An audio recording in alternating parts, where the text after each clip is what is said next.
Hi everyone, welcome back. My name is Emily and in today's video I will be creating this dreamy love card, and it has something extra right with a gold heart.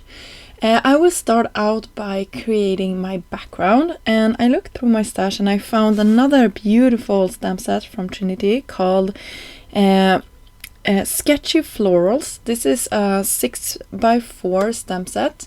And it's just beautiful, and you can see that I will use it on top of a light pink cardstock, and I will stamp it in white, and then I will also heat emboss it with white embossing powder.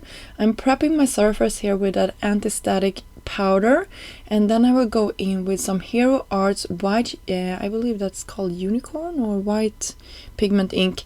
You can use whatever white ink you have, or a clear ink if that is what you have in your stash. I just like the white ink because if I don't get a perfect heat embossed result, I will have the white peeking through, so it will complete my image anyway. Hope that makes sense. I stamped it a couple of times and really pressing that down. Since this is a fairly large image, it was just easier to do it this way.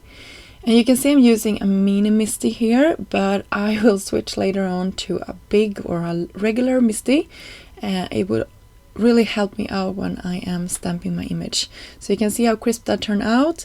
I will rotate and you can see, okay, I'm slightly off, this will not work. I will try my best here and just to get it in a perfect position.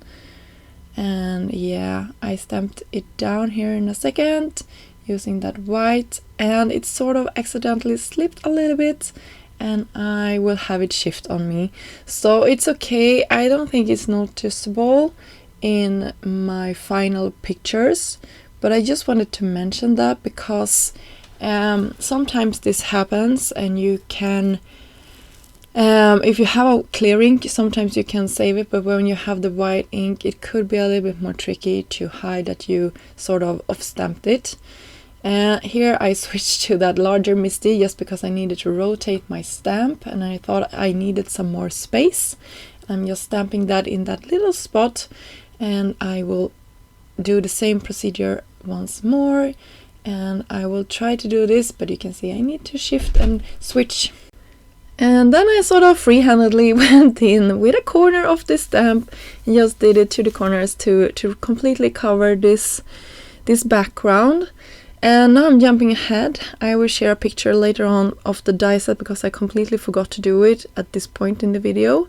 But I am using a beautiful stamp set. This is from the Simply Sentimental Love, and I will have the coordinating dies as well to have as my sentiment. You can see here is the sentiment set and the one I used. And then I just used that white ink once more, and I stamped it, I heat embossed it, and then I will also run it through my die cutting machine. And this is also a tip, I'm just using painter's tape to keeping my panels down, or my dies down I should say, when I'm running it through my machine. And when I had my background, I thought it looked a little bit too flat with just one color in the background.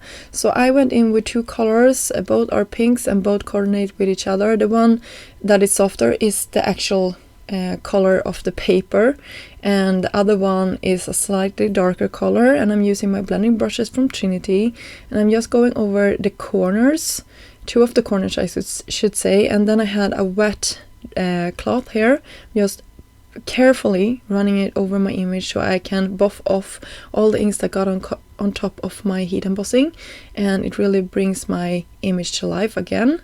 You can see here is the die set that I used. It's called Swirly Heart die set. It's one of those must-have dies, and I wanted to create some dimension for the inside part, so I took some double-sided tape, but I realized I can't have it on an acrylic block. I need to create a little mechanism here, so I'm just taking a scrap piece of paper, and then I'm using that as a handle. Then I'm pressing it to my clear ink because I want my color to show through, and I'm just coating this completely with some halo embossing powder from Wow. It's a Catherine Pooler one, I think, or it's a collaboration between them. I don't know exactly, but it's a really beautiful color, and it has the ability to show through the colors that was underneath, and that is what I wanted.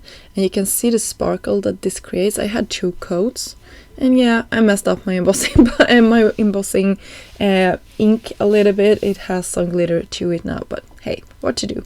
It's fine. And then I just coated the edges. Maybe I should have done this before I did the glitter, but I didn't know I wanted it before I did it. So, you know, that is how it goes. And then I had some foam squares to the back, and I will press this down to the center of my heart to the best of my ability. This is always the hardest part, to make everything look straight. And then I can have my coordinating sentiment on top. I used some liquid glue to the back of my panel, just pressed it down on top of this A2 sized card base. You can see I cut it down slightly to fit my panel with a white border. Some more foam to the back, just pressing that down to the middle, hopefully. And then I have my sentiment on top. I finished with some clear sequins from Trinity, and I probably did that off camera, but you will see it in the end result. And I also want to mention that I will have links down below for all of the products that I used in this video. I hope you got inspired to create some Valentine's card, and that this card wasn't too intimidating.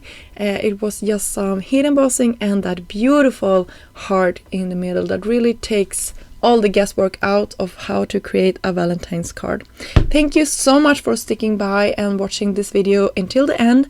I will see you soon. Bye!